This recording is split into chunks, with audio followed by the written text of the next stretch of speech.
अखिलेश यादव जी ने एक बहुत ही भड़काऊ बयान दिया है। भारतीय जनता पार्टी को दुर्गंध पसंद है, इसलिए भारतीय जनता पार्टी गौशाला का निर्माण करा रही है। समाजवादी पार्टी को सुगंध पसंद है, इसलिए हम इत्र बनाते हैं। अगर हिंदुस्तान में रह के सनातन से विरोध करते हो, हिंदुस्तान से रह के सनातन से आपको दुर्गंध आती है, हिंदुस्तान में रह के गौ माता से आपको दुर्गंध आती है, हिंदुस्तान में रहकर साधु संत को आप अगर सांड छुट्टल सांड कहते हो, यह देश सनातन का अपमान नहीं सहेगा।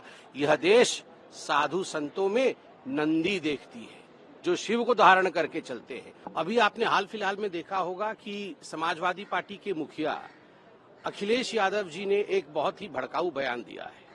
उन्होंने कहा है कि भारतीय जनता पार्टी को दुर्गंध पसंद है, इसलिए भारतीय जनता पार्टी गौशाला का निर्माण करा रही है, और समाजवादी पार्टी को सुगंध पसंद है, इसलिए हम इत्र बनाते हैं।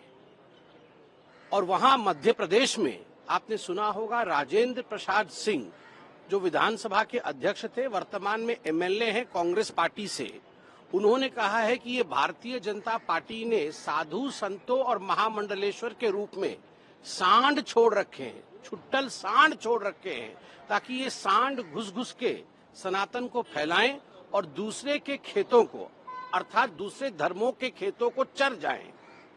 एक तरफ अखिलेश यादव जी को गौ माता में दुर्गंध नजर आता है, और वहीं राहुल गांधी जी के साथी कांग्रेस पार्टी के विधायक को साधु संतों में सांड नजर आता है, जो सांड जाके छुट्टल रूप से घूम करके दूसरे धर्मों पर आघात कर रहे हैं। वहीं कांग्रेस पार्टी के उसी विधायक ने कुंभ के विरोध में भी कहा है।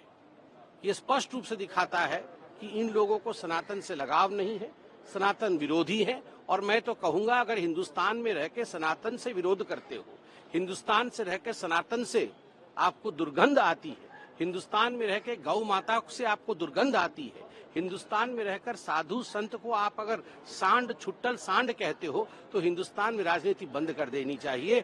वह भूमि ढूंढनी चाहिए जहां पर आप सनातन का अपमान कर सकते हो, और वह देश सहेगा। यह देश सनातन का अपमान नहीं सहेगा। यह देश साधु संतों में नंदी देखती है जो शिव को धारण करके चलते हैं, और यह देश गौ में माता देखती है और चरण स्पर्श करके उनसे आशीर्वाद प्राप्त करती है।